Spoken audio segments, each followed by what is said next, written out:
Hi everybody. Welcome to Phil and Dave's Excellent Adventures. Just Dave here. Today, we were talking about the movie Smile. This is going to be a spoiler review, so if you have not seen the movie yet and you are concerned about spoilers, I would suggest you go ahead and watch the movie first before you watch this review. So Smile is a horror movie about a woman who works as a psychologist in a hospital who gets a patient, has a smile on their face, kills himself, and then she gets I guess addicted, or she gets afflicted with the same sort of supernatural entity, I suppose. So as far as what I liked about the movie overall, I thought the cast was great, particularly Sosie Bacon as the lead. She is the daughter of Kevin Bacon and Kira Sedgwick, and her acting in this is really quite good. I think if there were another actress in here, somebody who were less capable, the movie wouldn't really be as good, but it's very much elevated by her performance, and the performances throughout are all pretty solid. So Stasey is in there briefly. I believe she's the woman on the poster there, and she was also quite good. She's someone who I've heard of and I've seen before, but I don't know if I've ever really seen her act, and I was impressed with her acting in this. Robin Weigert's in here as well as the psychiatrist. She's good. Rob Morgan I liked as the one man who managed to survive being afflicted with this, and Judy Reyes. Carla from Scrubs shows up in a brief role, but she's good in it as well. And I also liked, what's his name? Gallner. I didn't like him at first. He was a little rough for me, but toward the end I did. And I couldn't remember who he was until just recently I realized he played Barry Allen on Smallville. He was the Flash on Smallville. So, all right. Cinematography I thought was really good in this movie. It was by a guy named Charlie Saroff. So I didn't really see a lot of credits for him, but I thought it looked really good. The direction overall, I think, was really good. It had a cool look to it, a lot of interesting sort of shots. There's an extreme Dutch angle at the beginning that's like so far, tilted that it's like almost flipped over to the point where it's almost a joke, but it totally works for the movie. And there's some parts where they do that. There's a lot of upside down camera work, or where the camera's sort of turning upside down. And yeah, I liked it. Kind of almost like a low budget Inception kind of thing or something. The music overall I thought was really good. There's this sort of interesting mix of the actual music. There's not a ton of songs. They do use the song Lollipop at the end, and that's really fun, and I like when it pops up. It doesn't totally make sense to me. I mean, I feel like there could have been a better song, but either way, it's a fun song and it works, and I like it. And the sort of funny goofiness of that song coming in with the seriousness of the movie, the juxtaposition of those two really worked for me. And then the score itself is really interesting. It's by a guy named Cristobal Tapia de Veer. He's, I believe, a Quebecer, a Canadian guy, but he's done a lot of UK British stuff. So like the Utopia show over there, and I think he did an episode of Black Mirror and some other stuff. But the sound design has this really interesting thing where it's a mixture of sort of score and just various kind of sound effects and sounds and things, and it really creates this atmospheric kind of horror that I really liked. So the sound design, I think, and the score really stuck out in this movie and made it a lot better. Oh god, there's a scene with a cat. So I'm going to get into spoilers here, so I guess I might as well go into it. But yeah, this woman has a cat. At some point the cat goes missing, she can't find it. Then she goes to her nephew's birthday party, and the kid goes to open up his present, which is supposed to be a train, and you see the look on the kid's face and you know something's wrong. And then I'm sitting there going, what is it? And then you finally realize, oh my god, it's the cat. And so then the kid pulls out this dead cat, and everyone's freaking out because, I mean, that's insane, right?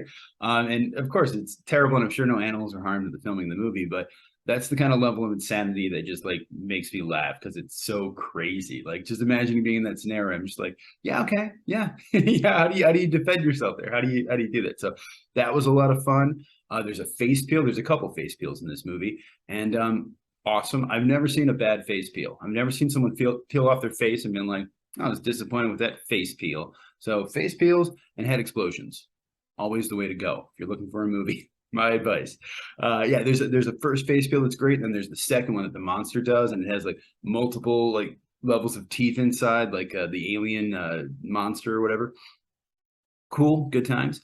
The Nightmare Mom character at the end, I thought was really cool. I like the way that it looked and the way that she sort of stretched out in the performance. The guy who did it.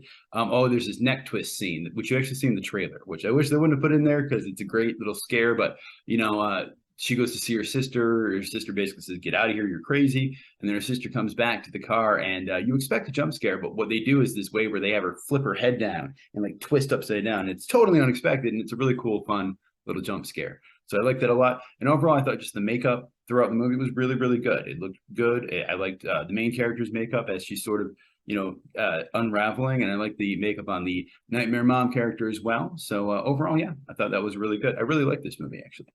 As far as what I disliked about it, I thought most of the performances were pretty solid. There was a couple that I didn't love. Cal Penn, just his first couple lines, I was like, I don't know about this Kumar. But by the end, I actually thought he was fine, and I really liked him in it. Gallner, same thing. At first, I'm just like, I can tell you're acting. There's something just a little bit off about this guy. And also, I knew I recognized him, but I couldn't remember from where.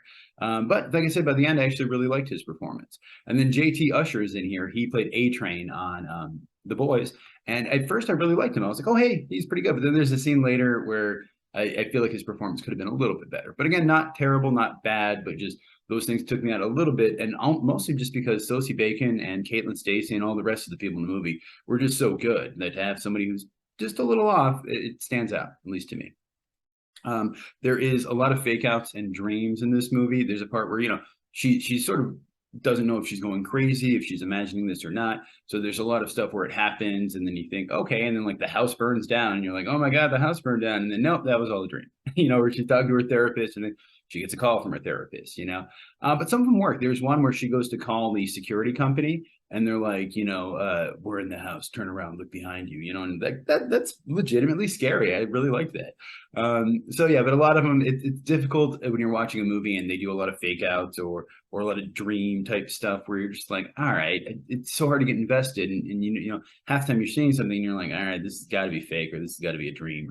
So that's just a little bit. There's a lot of jump scares in this movie. I normally don't really like jump scares, but in this case, I think a lot of them worked. And a lot of them worked because they had sort of psychological horror built on top of the jump scares. So it would start out with, again, the sound design and the music was so good. But, a lot of times the jump scare would happen. And then instead of it just being a normal jump scare, which sometimes in movies they'll do it where like, it's the cat or it's the door slammed or something like that. And then sometimes it will be the horror, the monster or whatever it is. In this case, a lot of times there was a jump scare, but then there was also a distressing image with it, some creepy character trying to kill her or seeing some very disturbing thing that for me actually really kind of worked. So surprisingly, I didn't mind jump scares in this. There's some CGI in this that's a little iffy. Particularly there's a scene where a character catches on fire and the fire's a little off, but CGI fire is always a little tricky. That being said, parts of that looked good. Parts of it were a little off. And then there's a part where she's stabbing a guy multiple times that looks a little fake. That being said, this is one of those dream sequences, so it's okay if it doesn't look perfect, I guess.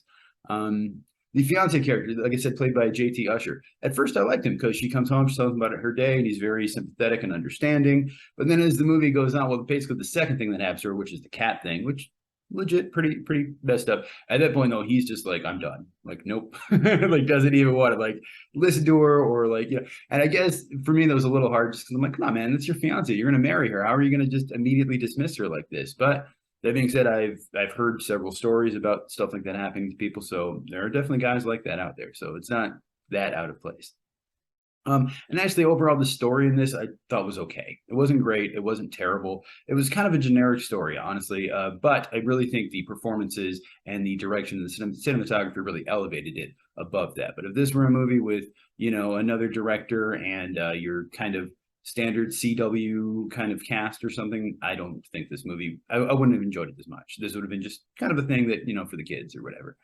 So other than that, the movie is directed by a guy named Parker Finn. This is his first movie. He did a short before this called Laura Hasn't Slept, which was basically the same kind of concept, but a much shorter version.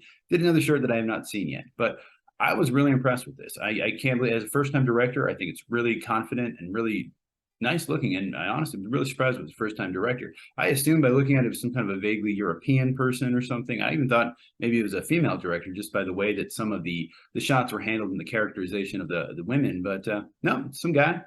So good for him. I am curious to see what he does in the future. This movie was originally supposed to be on Paramount Plus, but I guess they did some test screenings and it tested well. So they thought, well, let's throw it in the theater and see if we can make some money. So I think it had a $17 million budget is what I read. So not a huge budget by any means. So it'll probably be pretty easy to make it back. And that's a great way to start off the Halloween horror season with this movie. So I really like this movie. I think I'm gonna give it an 8 out of 10. So if you saw it, let me know what you think of it down in the comments below. Thank you so much for watching. Hope you have a great night, and I will see you here again next week.